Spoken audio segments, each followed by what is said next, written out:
እንዴት አምሽታችኋል? ቻናሌ ቤተሰቦች አጫጭርና ወቅታዊ ጉዳዮችን ይዘናል። አብራችሁን ቆዩ። በግብጽ የሚኖሩ ስደተኞች ላይ እጅግ ከፍተኛ እንግልትና ስቆቃ እየደረሰባቸው ይገኛል ተብሏል። የአሜሪካና ቻይና ዲፕሎማሲያዊ ውጥረት ዛሬም እንደቀጠለ ይገኛል። በዩክሬንና ሩሲያ ጦርነት ያለው አዲስ ምዕራፍ ዛሬም መነጋገሪያ ሆኗል። በአርቲፊሻል ኢንተለጀንስ AI ስራችን ልንነጠቅ እንችላለን ተብሏል። ዜናው በዝርዝር። በግብጽ ዋና ከተማ ካይሮና በሌሎች ከተሞች የሚኖሩ ስደተኞች ከቅርብ ጊዜ ወዲህ ከመቼውም ጊዜ በከፋ መልኩ ለእንግልት መዳረጋቸው የሚገልጽ መረጃ እየወጡ ነው ተብሏል። ይህ የሆነበት ዋና ምክንያት በተባበሩት መንግስታት ድርጅት UN እና በግብጽ መንግስት መካከል ባለው የገንዘብ ድጋፍ ክፍተት እንደሆነም እየተነገረ ይገኛል። የተባበሩት መንግስታት የስደተኞች ከፍተኛ ኮሚሽን UNHCR ለግብጽ መንግስት የሚሰጠው በጀት መቀነሱም በሀገሪቱ የሚገኙ በሚሊዮን የሚቆጠሩ ስደተኞች ላይ ጥቁር ጥላ ጥሏልም ተብሏል። መንግስት ለስደተኞች የሚሰጠውን ጥበቃና ድጋፍ በመቀነሱ ምክንያት ዜጎች ለተለያዩ ጥቃቶችም እየተጋለጡ ይገኛሉም ተብሏል።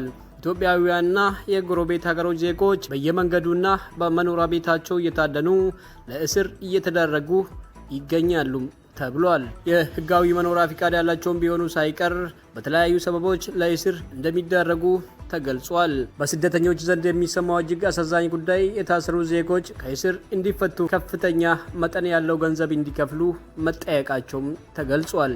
ይህ ደግሞ በዝቅተኛ የኑሮ ደረጃ ላይ የሚገኙ ስደተኞች ለከፋ ድህነትና ስቃይ ይዳረጋሉም ተብሏል። በኢትዮጵያና በግብጽ መካከል ያለው ታሪካዊ ውጥረትና የፖለቲካ ልዩነት በሀገሪቱ የሚኖሩ ንጹሃን ኢትዮጵያውያን ላይ እንደ ጫና እየተጠቀሙበት እንደሆነም ተገልጿል። ስደተኞቹ የፖለቲካ ሰለባም ሆነዋልም ተብሏል። ስደተኞች በስራ ቦታቸው የሚገባቸው ክፍያ እንዲያገኙ እንዲሁም በጸጥታ ኃይሎች የሚደርስባቸው ወከባ የሚከለክልላቸው አካል በማጣታቸው ምክንያት ሕይወታቸው በስጋት የተሟላ ነውም ተብሏል። ብዙዎች ቤታቸው ተዘግቶባቸው ስራ መውጣትም ሆነ ለራሳቸውና ለቤተሰቦቻቸው የሚሆን ምግብ መግዛት የማይችሉበት ደረጃ ላይም ደርሷል ተብሏል። የአሳዛኝ ሁኔታ በአስቸኳይ መፍትሄ እንዲያገኝ የዓለም አቀፉ ማህበረሰብ፣ የሰብአዊ መብት ተሟጋች ድርጅቶችና የኢትዮጵያ መንግስት በጋራ ሊሰሩ ይገባልም ተብሏል። ስደት ሰብአዊ መብትን የማጣት ፍቃድ አይደለም።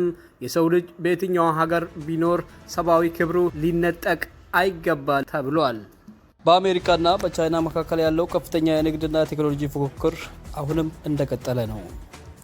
በአሜሪካና በቻይና የኤሌክትሪክ መኪናዎችና በፀሐይ ኃይል ምርቶች ላይ የጣለችው ከፍተኛ ታሪፍ ተከትለው ቤጂንግ በበኩሏ አስፈላጊውን የአጸፋ እርምጃ ወስዳለሁ በማለት ዝታለች። ይህ የሁለቱ ሀያል ሀገራት ፍጥጫ በዓለም አቀፍ ገበያ ላይ ከፍተኛ ስጋትን ፈጥሯልም ተብሏል። በሩሲያና በዩክሬን በኩል ያለው ጦርነት ዛሬም በበርካታ ሚዲያዎች ግንባር ቀደም ሆኖ ውሏል።